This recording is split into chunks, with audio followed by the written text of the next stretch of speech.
Headway Academic Skills. Level 2. Listening, Speaking and Study Skills. By Sarah Philpott and Leslie Koenig. Published and copyright Oxford University Press, 2011. Student's Book. CD 2. 6.1. 1. This was an enormous improvement.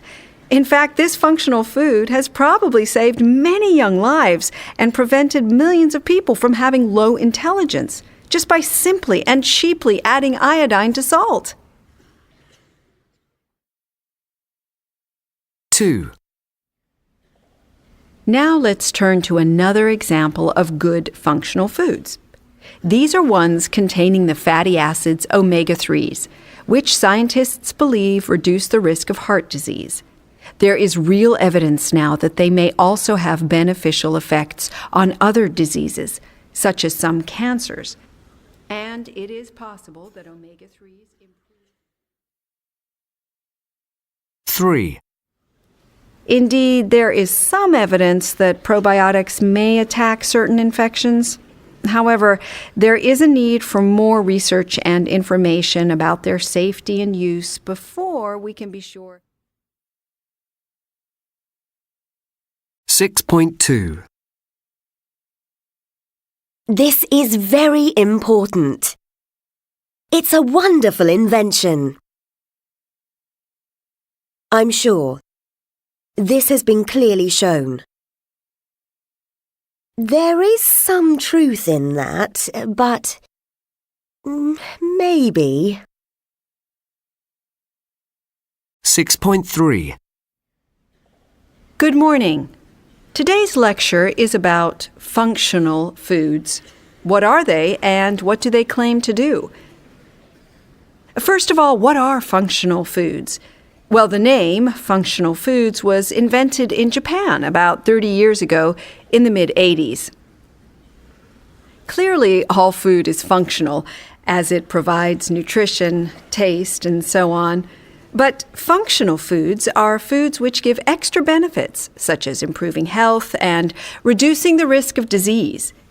These functional foods are made by adding minerals, vitamins, or live bacteria to ordinary food. First, let's look at an example of a type of food that contains extra minerals. We all know that minerals are very important for health. Take the example of iodine. If a child doesn't get enough of it, then their brain doesn't develop normally. But iodine is also essential for adults. Not having enough can cause serious problems in people of all ages. This is a problem that affects 2 billion people. That's around 30% of the world's population. So, a functional food was produced to try and solve this problem by adding iodine to salt. The results have been amazing. Let's look at Tanzania. In the early 1990s, 42% of the population in Tanzania were lacking iodine. That's more than 4 out of 10 people. Iodine was then introduced into salt, and the results were very promising. Just 12 years later, 94% of children had normal iodine levels in their bodies. This was an enormous improvement. In fact, this functional food has probably saved many young lives and prevented millions of people from having low intelligence just by simply and cheaply adding iodine to salt. 6.4. Now let's turn to another example of good functional foods. These are ones containing the fatty acids omega-3s, which scientists believe reduce the risk of heart disease. There is real evidence now that they may also have beneficial effects on other diseases, such as some cancers. And it is possible that omega-3s improve brain function in older people. They can't be made by the body, and so must be eaten. They're found naturally in certain foods, like some fish. However, now food manufacturers add omega-3s to common foods such as fruit juice, eggs, and milk. Eating these foods with added omega-3s can have real health benefits. A third example of functional foods are ones with probiotics in them. These are live microorganisms or good bacteria, which have a health benefit. Probiotics are added to foods like yogurts and yogurt drinks. Scientists think that they help the body fight diseases. Indeed, there is some evidence that probiotics may attack certain infections. However, there is a need for more research and information about their safety and use before we can be sure. 6.5. 1, Taking vitamin pills might not always be good for you. 2, A poor diet possibly causes brain damage. 3, Some people believe that eating fish is good for the brain. 4, Yogurts that contain live bacteria may be better for you. 5, Experts claim that superfoods such as blueberries help prevent cancer. 6, A little chocolate every day is probably not bad for you. 7, Too much fat in your food can cause heart disease. 8, Doctors think that not enough physical exercise is bad for your heart. 9, It is possible that a stressful lifestyle is a cause of cancer. 6.6. 1, Almost 400 people attended the lecture. 2, Over 400 people attended the lecture. 3, The equipment cost nearly €500. 4, The equipment cost more than €500. 5, The lecture lasted for over an hour. 6, The lecture lasted for less than an hour. 6.7. Today, I'm going to talk about a way of making food safer. We know that we can only keep fresh food, such as meat or fruit, for a short time because it goes bad. This is because bacteria attack the food and start to break it down.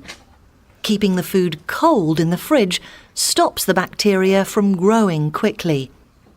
Cooking or heating the food to a high temperature also stops the bacteria from growing. Another way is to kill the bacteria on the food without changing the food itself. This can be done by adding special viruses or bacteria eaters called bacteriophages. Could you repeat that name, please? Yes, bacteriophages. These viruses were discovered in 1915, almost 100 years ago. They have two advantages. Firstly, they don't attack humans or animals, so they don't cause any diseases. And secondly, they only attack specific bacteria. They don't kill good bacteria, such as those found in probiotics. Do you know what I mean by probiotics? Yes, they are bacteria that are added to food to give a health benefit. Exactly. Now, these bacteriophages can be added to food to kill some of the bad bacteria. Could you explain how they are added to the food? Yes, a liquid solution of the bacteriophages is sprayed onto the surface of the meat or other food. Do you have any other questions? Are these bacteriophages completely safe? Studies so far have shown that they are, although some scientists believe that more testing needs to be done. So, what you're saying is that there may be some danger from using bacteriophages on food. 6.8.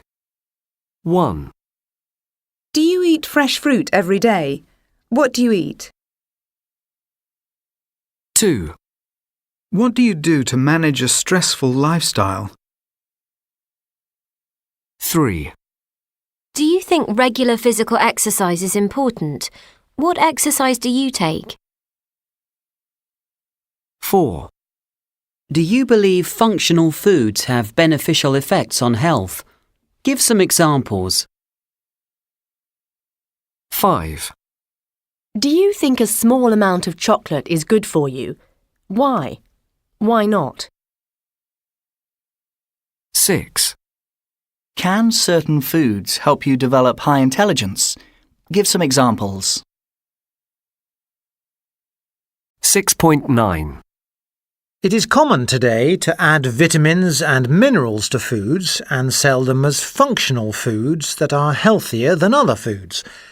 But do these functional or fortified foods really have beneficial effects on our health? Today, I'm talking to Dr. Reinhardt, head of the Food Science and Technology Department at the university. Dr. Reinhardt, are these foods really better for us than ordinary foods? First of all, it depends what you mean by ordinary foods. If we are talking about processed food, which has lost a lot of its nutrients, or a lot of the fast food that people eat today, yes, functional foods are probably much better. This is because functional foods have extra minerals or vitamins. These are added because they are lost from the foods during processing, or sometimes these ingredients just don't occur naturally in the foods. So, do we need to eat them? Yes. People who have a poor diet, who eat the same types of food every day, can suffer from a lack of essential vitamins or minerals. And the reasons for a poor diet can be varied. Some people living in poorer countries do not have any choice. They eat what they can. Other people just eat badly, even though they could have a balanced diet. In both these cases, eating functional foods can be beneficial. But for those of us who eat well, and by that I mean a well-balanced diet with plenty of fruit and vegetables, enough protein, and not too much fat or carbohydrates, functional foods are probably unnecessary. And is there a big market for functional foods? Yes, this is a growing business. It's been estimated that the market grew 9.6% in this country last year. That's nearly 10% in 1 year. The business is worth just under €1.5 billion today. And all the time, new products are being developed and sold in our shops. In fact, in just over 2 years, the number of foods with added omega-3s has increased by over 68%. And that's just one example. 6.10. So, Dr. Reinhardt, what is the future of functional foods?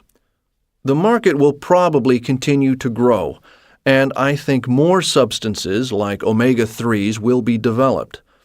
Nowadays, people are concerned about their health and the food they eat, and this isn't going to change. There's always going to be an interest in new foods, and food companies are researching into them all the time. They are developing ones that may protect people from diseases, and foods that could even increase intelligence. In my opinion, the future of functional foods is very exciting, and I believe we'll see some great new products in our supermarkets.